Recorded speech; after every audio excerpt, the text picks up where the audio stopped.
All right, welcome back to the Tuesday weekend. We are still talking about the pandemic.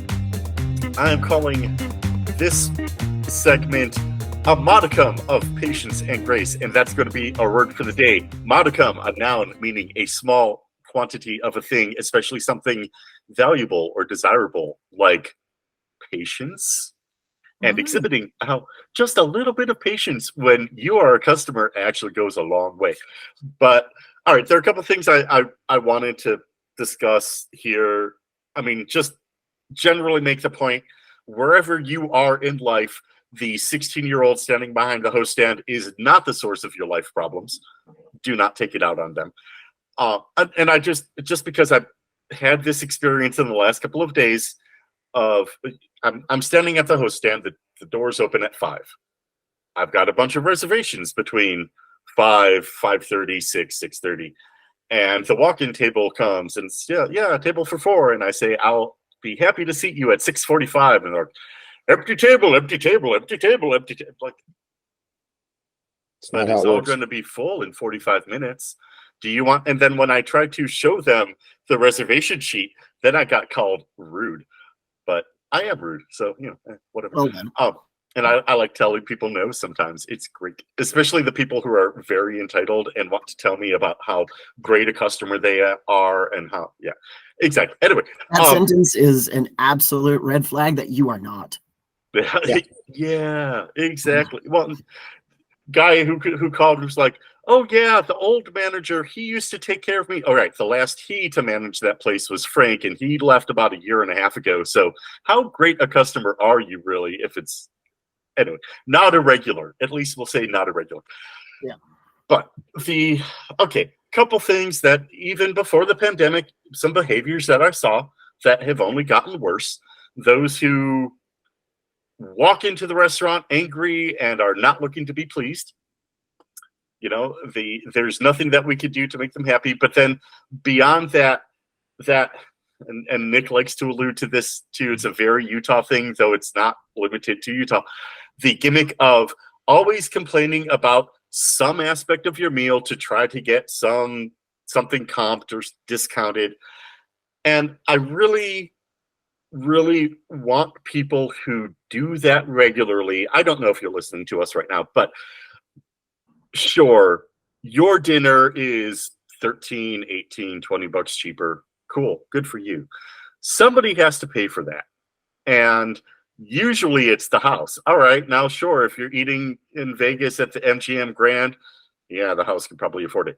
If you're doing this to your local eateries, you're the ones pushing them out of business. You're certainly not helping keeping them open anyway. So kindly, for those owners that in the last segment I was kind of castigating a little bit, like for their sake, we want to keep our restaurants open. It's not inappropriate to pay full price for your dinner. If something is truly wrong and we offer to replace it and you say, no, I would rather take it off the bill, you ate 2/3 of it. And I've had enough. I can't speak for everyone, but I've had enough. No, that's the same. It's same thing. As soon as it's when you do the bill placement, like, oh, I really didn't like this. And I'm like, well, you ate it all. I've been by your table a dozen times and I've asked, is everything okay? Everything cooked all right? Everyone's got that sequence of service. It's the same across the country. It's just divided up into different steps. And it's just like, everything okay? Yeah. Is everything cooked okay? Yeah. Come by again. Still okay. Good. I mean, sometimes say a steak, if it's not cooked properly, might not be cut properly, might be a little thicker somewhere. So it's a little more uncooked than you like.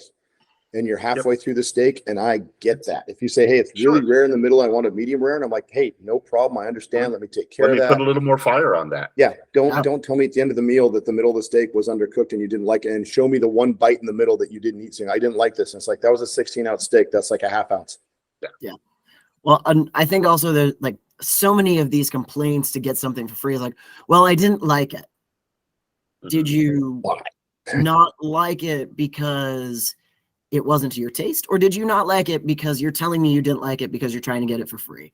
Yeah. Your inability to, and this is sassy, but your inability to understand what the menu is detailing will be your experience does not necessarily mean that it's the restaurant's problem. Yeah. If you tell me that the difference, if you say, okay, I need to have no cashews in my food, and we put cashews on your food, we That's should awesome. absolutely comp that. And you should absolutely let us know that. Even if it's something small like that, if you're not telling that server right away, or even that is that moment to like, hey, call over the manager and be like, hey, I have an allergy and this showed up, and I know I told my server that. Right. And Absolutely. I need this taken away. And also, do you have an EpiPen? Like, Yeah. that's and a big also to all you servers in front of the house people out there, as I am one, if something comes out as a mistake and it's your mistake, just own it. Just don't. Don't blame the Own it. kitchen. Oh, Don't blame geez, anyone don't blame else. the kitchen. It's your fault. It's like I had a burger come out last night. Like I saw there were red onions on it. And I remember the guy said no red onions. And I looked at the thing and I didn't put no red onions. And I'm like, hey, man, I screwed this up. Let me take this back and get it fixed for you really quick. It'll only take a minute. I'm going to have them redo the entire thing.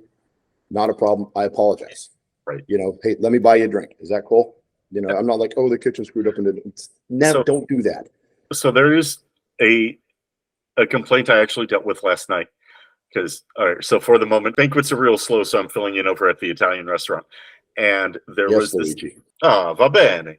But there was this older couple that the guy was complaining that there wasn't enough sauce on the pasta. And because it was kind of the bed of spaghetti, the sauce over it, and then his chicken parm on top. And now, having sat in the F&B meetings where the F&B director was getting like kind of cracking down on chefs about portioning and food cost, I know exactly why there is that amount of sauce on the plate. And yeah, you're right, it's not quite enough. And so instead of kind of making a big production about it, what I offered to do was go get him another side of sauce. And he was just like, oh, as if that solution had never occurred to him. No. Like he would rather complain about it than just ask to get more.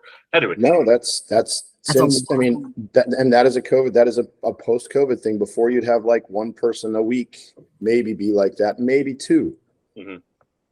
After COVID, it was 2 to 4 a night. This stuff we faced front of the house, first off, and we were told all the time, and I was really good at this, was just like, we're not special ordering your food. We're not letting you create your own dish. We're not letting you do this. Mm-hmm.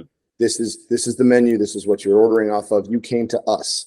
Yeah. I mean, at the same note, I had people, like I said earlier, I want a Mai Tai. Okay. I want everything on the side. I'm like, no, I am not importing 9 different measured out things so you can make your own Mai Tai at the table. I know you've been at home and you're used to that now. We're not doing that. We're not going to cook the food the same way you did at home. We're not changing the music because you don't like it, because you expect us to eat to this. And I'm like, you're here. Is it too cold? Can you turn the fans down? I actually love that in the hotel because people are like, can you turn the AC off? And I'm like, sure, no problem.